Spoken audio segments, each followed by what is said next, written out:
This is the Masterbuilt Gravity Series 800 digital charcoal griddle, grill, and smoker combo, black. I've cooked on it for months, through quick weeknight burgers, long pork shoulder smokes, steak sears, and full-on breakfast runs with the griddle. From my experience, it blends charcoal flavor with the kind of push-button control I used to only expect from pellet grills, but it comes with quirks you should know about before you buy. Key features you'll notice right away: a tall gravity-fed hopper that holds a big load of briquettes or lump, a digital fan that feeds air to the fire so temps hold steady, reversible cast iron grates, and a full-size cold-rolled steel griddle insert that swaps in when you want a flat top. It's got about 800 square inches of total cooking area, safety switches on the lids and ash door, and a pair of metal slides that shut off airflow to save leftover charcoal. The controller supports Bluetooth and Wi-Fi, and the whole unit is a hefty 204 pounds with a footprint of 30.5 by 55.1 by 50.9 inches. Power is corded electric for the controller and fan. Heat comes from charcoal. Assembly took me a couple of hours with a socket set and patience. The parts lined up better than I expected for a big box grill. The pre-seasoning step mattered more than I thought. I did a staged burn at higher temps to cure the interior, and it helped keep the smell of factory oils off my first cook. If you're new to charcoal, pre-seasoning is just running the grill hot while empty to bake on a thin protective layer and clean it up inside. Startup is where this thing shines. I slide out the two shutoff plates, drop in a single starter on the charcoal grate in the hopper, light it, close the doors, set a temperature on the controller, and the fan takes it from there. Mine hits 225 degrees Fahrenheit in around 8 minutes and pushes up near 700 degrees Fahrenheit in roughly 14, which tracks with Masterbuilt's claim.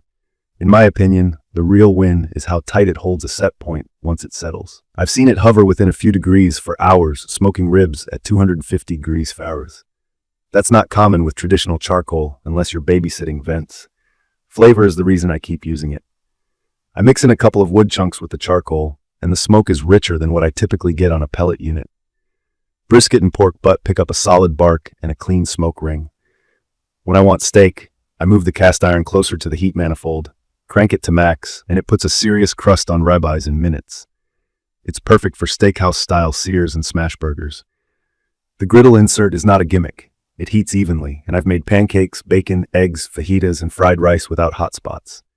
Swapping between the grates and griddle is simple, and having both options in one cooker has replaced my old propane griddle. Day-to-day living with it has taught me a few habits. I always use a cover because the body panels are relatively thin-gauge steel and can rust if you leave it exposed. I do a quick scrape and a high-heat burn-off after fatty cooks, and I run drip pans during big pork and chicken cooks because grease can pool on the manifold. The one real scare I had was a flare-up after a long burger session where I skipped pans. Not fun, but preventable with cleaner internals and a foil pan under the grates. If you're new to this style, a drip pan is just a simple tray to catch fat so it doesn't hit hot metal and ignite. The shutdown sliders are underrated. When I finish, I power off, slide both plates in to block airflow, and the fire dies out. Whatever charcoal is left is waiting the next time, which saves money and time. Fuel life is decent, but not frugal. On a 10-hour smoke, I can chew through most of a standard bag of briquettes. In my opinion, that's a trade-off for the steady airflow and fast heat up. Lump burns hotter and faster, briquettes are steadier. I switch depending on what I'm cooking. Let's talk reliability, because that's where the smiles can fade.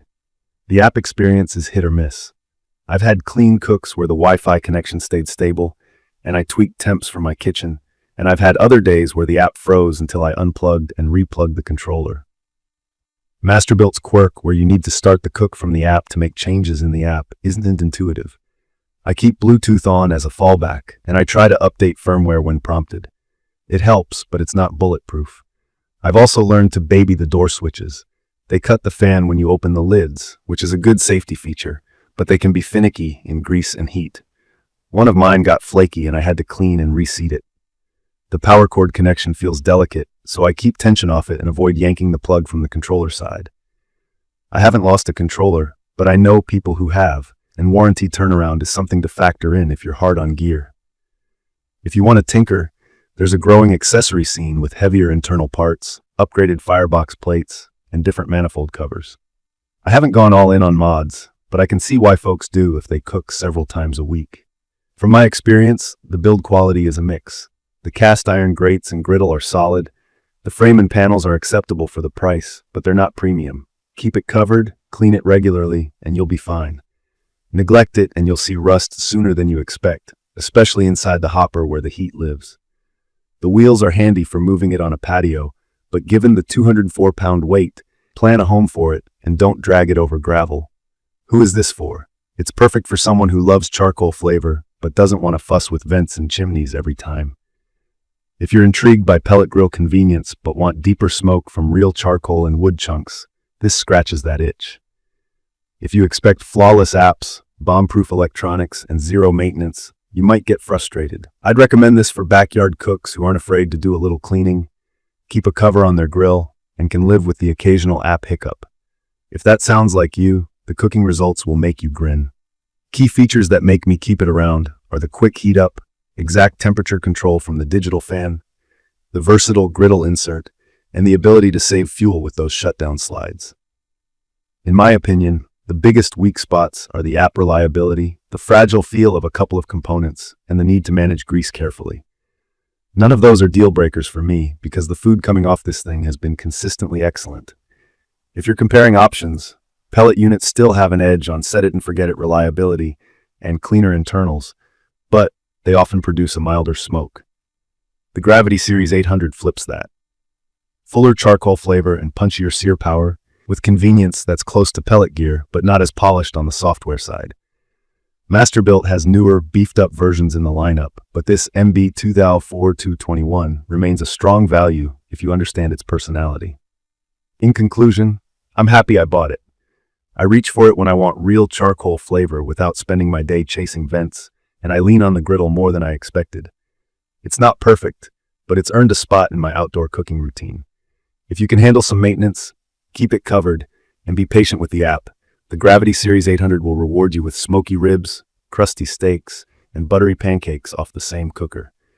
If this video helped, hit subscribe and drop your questions or your own tips in the comments. Thank you for watching.